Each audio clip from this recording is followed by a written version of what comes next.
Hello, today I want to talk about the ludicrous announcement that Goldman Sachs made this week that clients should sell their gold.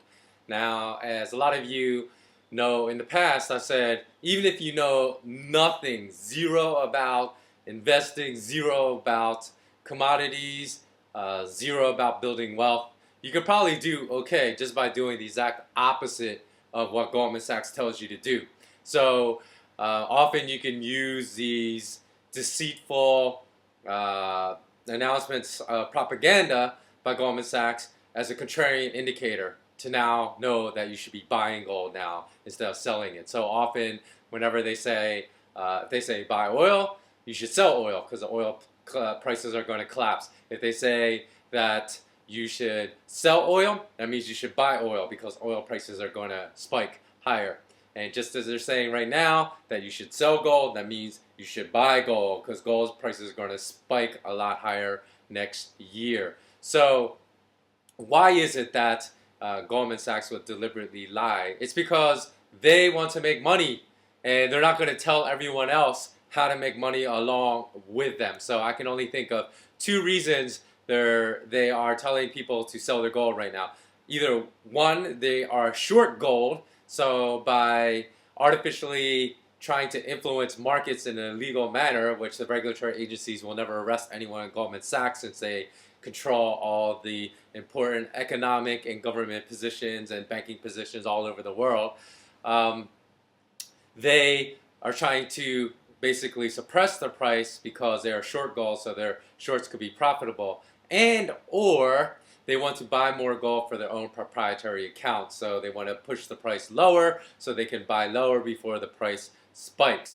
So those are the only two reasons I could see why Goldman Sachs would deliberately lie, as they seem to be doing right now, about where the price of gold is heading in the future.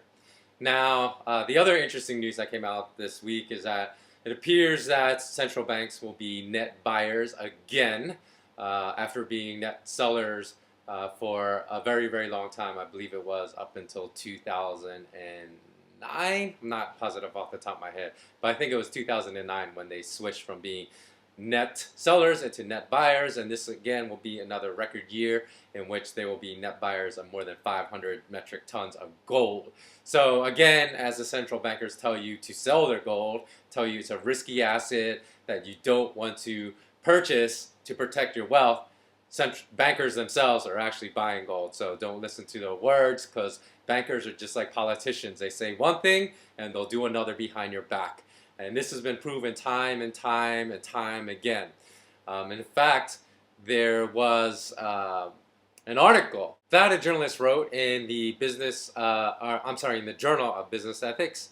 And let me read you some quotes from it. The article was titled "The Corporate Psychopaths: Theory of Global Financial Crisis." So basically, this journalist, Clive R. Boddy, I believe it was, Boddy, he studied the CEOs of global financial companies and argued that they shared a lot of the same characteristics and personality traits as psychopaths. So he wrote, "Psychopaths rising to key senior positions within modern financial corporations where they're able to influence the moral climate of the whole organization and yield considerable power have largely caused the banking crisis." He said they are simply the 1% of population who have no conscience or empathy. Now, the interesting thing is that as part of this article, he said he actually interviewed a senior UK investment banker that worked for a very, very well-known firm.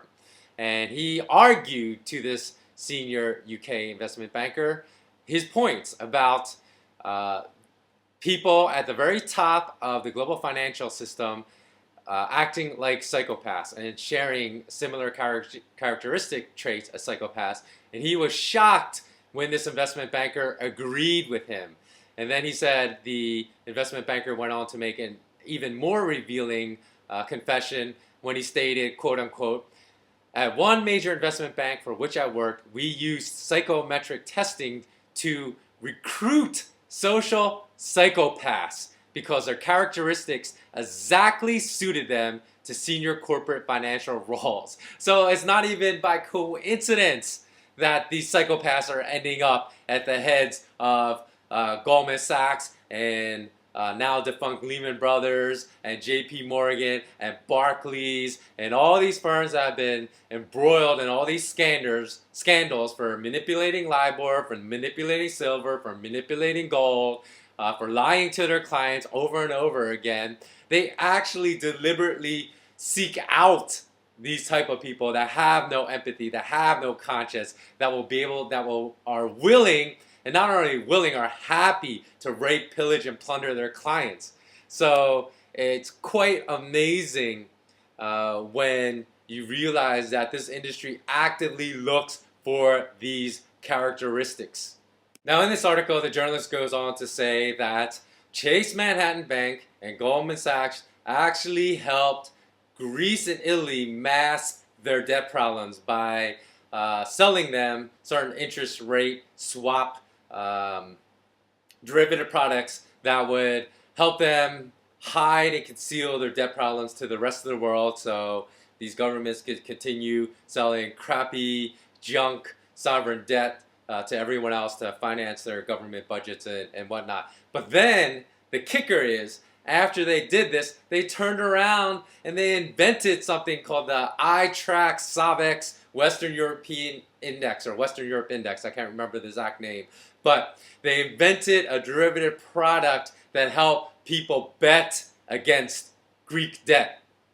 So after helping the bankers mask the debt, they then turned around and helped people bet against it. So who does anything like this except a complete psychopath that has zero conscience about bankrupting people, about putting retired people back out in the streets, besides people that don't care about driving people out of their homes and making them homeless, and basically wreaking poverty and destruction upon the world. So here's my point, is that these bankers have huge conflicts of interest when it comes to making money for themselves, not even other employees at the firm. So that's why I've always urged the worker bees to quit, because the queen bee will die, because the queen bee does not give a crap about you if you're a worker bee at the firm. They do not give a crap about anyone. You can even say they're, if you live in the US, they're anti-American. If you live in Greece, they're anti-Greek. If you live in Germany, they're anti-Germany, because they are working against the best interests of all the citizens of your country. So, since they have huge conflicts of interest in how they make money for themselves, which is amoral, unethical, and basically using business tactics that reside at the bottom of the moral cesspool, you cannot listen to what these people say.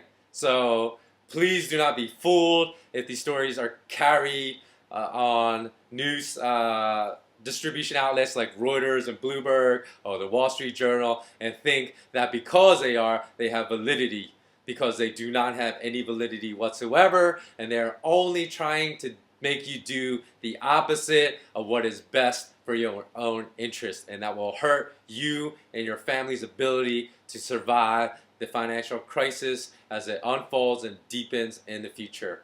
Okay, please remember to hit the like button if you want this video to go viral, and also please remember to leave your comments below, because we do read them for basically to get more ideas of future video topics in the future. Okay, thanks for watching and have a great day. So long.